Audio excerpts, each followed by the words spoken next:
Вы на канале Новости БП.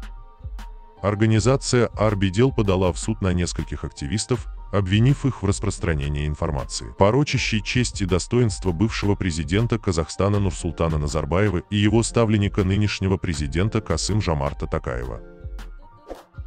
Я пришел самостоятельно высказать свою гражданскую позицию.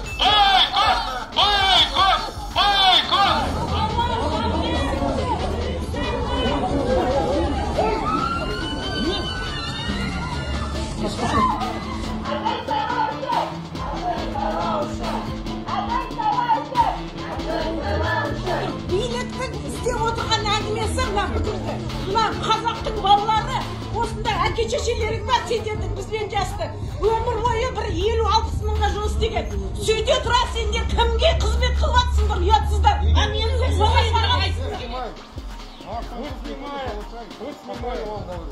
Я говорю, Казахстан это земля, это не чужая мне земля. Благодаря вам стала земля чужая, благодаря Назарбаеву. Орать не надо, спокойно.